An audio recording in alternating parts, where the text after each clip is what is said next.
Hello everyone, welcome to my channel.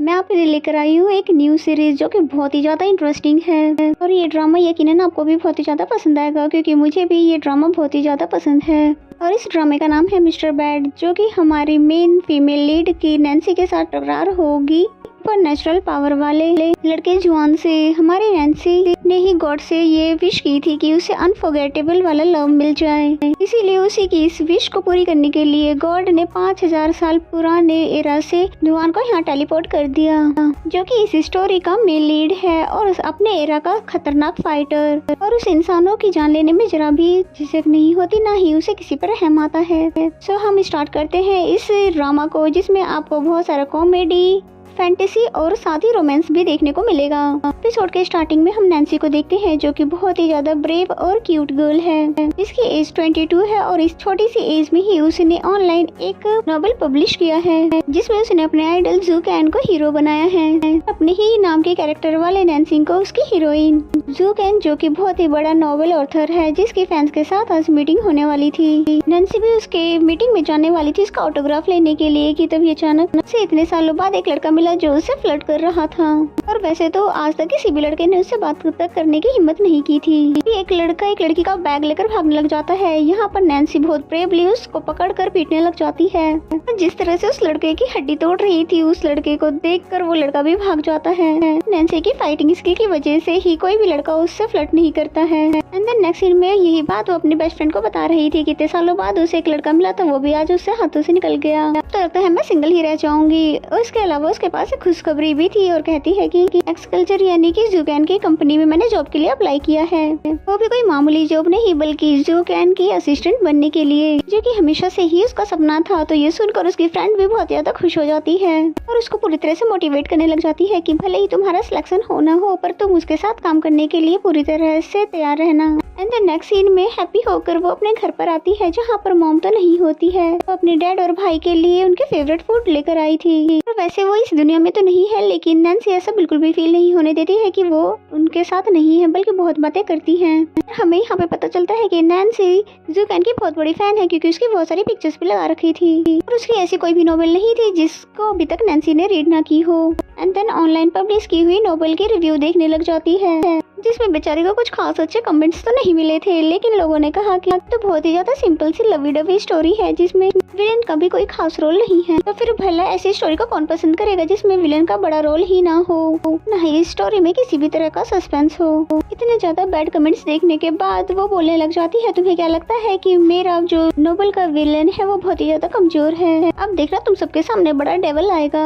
और फिर अपने नोबल को मॉडिफाई कर देती है और जुआन को बहुत ही बड़ा डेविल बना देती है। सुपर नेचुरल पावर देती है, वो हजारों को एक साथ ही खत्म कर सकता है और उसे तो किसी को मारते हुए तरस भी नहीं आता, ना ही वो किसी पर रहम करता है।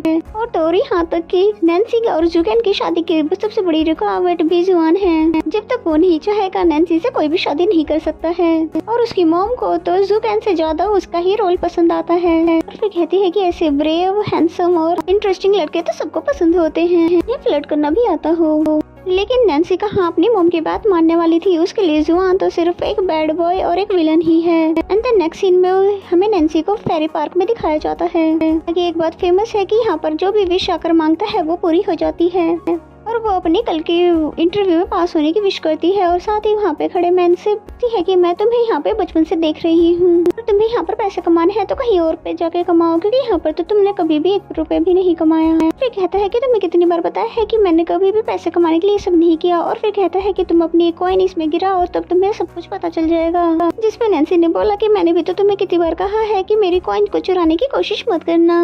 कि तभी वहाँ पर एक कपल को दिखाते हैं, जो कि हमेशा साथ रहने की और हमेशा प्यार में रहने की विश मांगते हैं, जिन्हें देखते ही नैन्सी भी डिस्ट्रैक्ट हो गई और फिर भगवान से बोलने लग जाती है कि भगवान, आपने सभी को प्यार करने वाला दिया है, मुझे क्यों नहीं दे रहे हो एक अच्छा प्यार करने वाला, और कोई ऐसा हो जो कि अनफॉरगेटेबल हो। वही एजेड मैन ने भी ये सुन लिया, साथ ही उसका कॉइन निकलकर पानी में गिर गया और वो तो ऐसे स्माइल कर रहा था जैसे नैन्सी की ये विश पूरी होने वाली हो।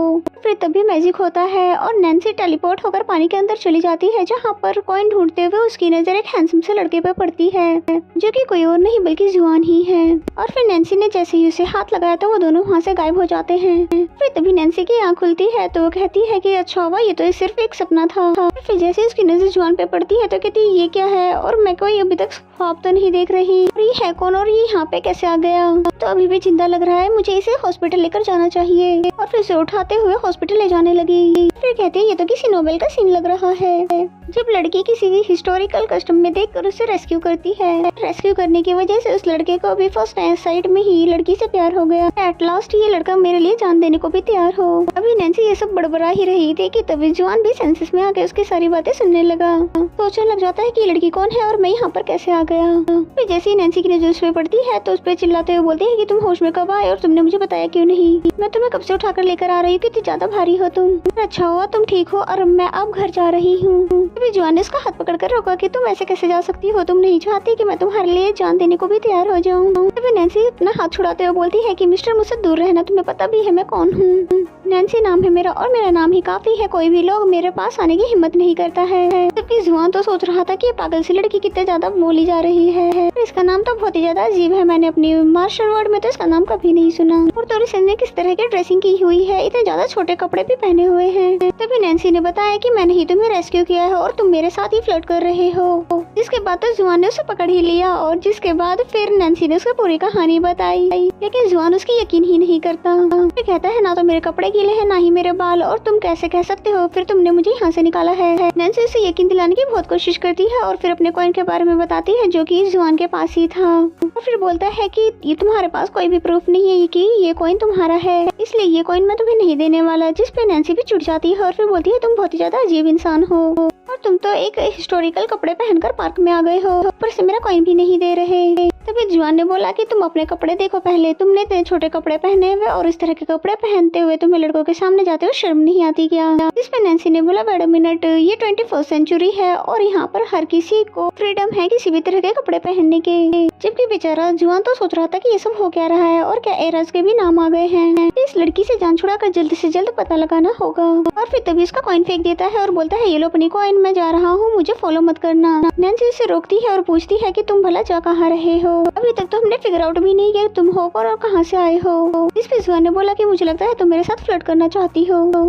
जैसा कि तुमने मुझे रेस्क्यू करते समय बोला था, तो मैं तुम्हें एक रिवॉर्ड देता हूँ मुझे रेस्क्यू करने के बदले में। और फिर ये बोलकर उसको किस करने वाला था कि तभी नैन्सी बोलती है कि नहीं नहीं मैं ऐसा कुछ भी नहीं चाहती, मैं तो बस एक नोवेल का सीन इमेजिन कर रही थी। तो वहाँ बैठी अपनी सफाइयाँ दे रही थी जबकि जुआन वहाँ से चला जाता है।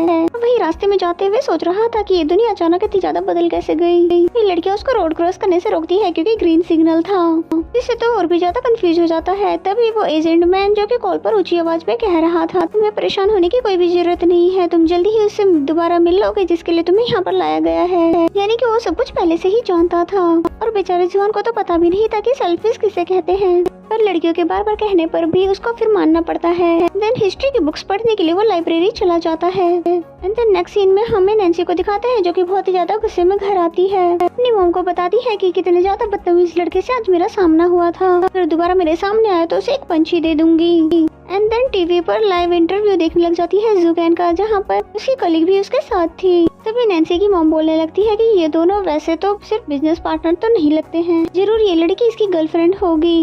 एंड देन नेक्स्ट सीन में हमें जुआन को दिखाते हैं जो कि लाइब्रेरी की बहुत सारी बुक्स रीड करने के बाद फाइनली पता चल गया है कि वो 5000 साल पहले के एरा से टेलीपोर्ट होकर यहाँ पर आ गया है, लेकिन क्यों आया ये नहीं जान पाया। नेक्स्ट सीन नेक्स्ट मॉर्निंग का दिखाया जाता है जहाँ पर बहुत ही अच्छे से तैयार होकर हैप्पी सैप्पी होकर नैन्सी इंटरव्यू के लिए जा रही थी, जिसके लिए बहुत ही बड़ा दिन है क्योंकि उसने अपने सपने को पूरा करने के लिए फर्स्ट स्टेप ले लिया है। एंड देन उसे इंटरव्यू देते हुए दिखाते हैं कि तभी वहाँ पर जुकैन भी आ जाता है, जिसे देखकर तो नैन्सी की सांसें ही अटक गई थी क्योंकि उसका आइडल और ड्रीम बॉय जो उसके सामने बैठा हुआ था। ऊपर से जुकैन ने उससे बात भी कर ली, इसलिए अब तो नैन्सी के मुंह से कुछ भी नहीं निकल रहा, जितनी खुद के दिल में कह रही थी मैं तो बहुत ही ज्यादा ब्रेव हूँ, कुछ तो बोलो नैन्सी। लेकिन अच्छा ये होता है कि जुकैन को जवाब देने से पहले उसको यहाँ से जाना होता है, इसकी वजह से फाइनली उसे रिलीफ होता है। नेक्स्ट सीन में हम यकीन को देखते हैं जहाँ पर नैन्सी उसको बहुत ही ज्यादा इंटरेस्टिंग लगी, पर नैन्सी का तो मूड ऑफ था क्योंकि उसका इंटरव्यू अच्छा नहीं हुआ। नेक्स्ट सीन सीन में हमें जुआन को दिखाते हैं जो कि बुक्स पढ़कर पागल हो रहा है कि वो यहाँ पर क्यों आया है, और अगर आ ही गया है तो वो यहाँ से वापस कैसे जाएगा, पर बेचारा वो नहीं जान पाया।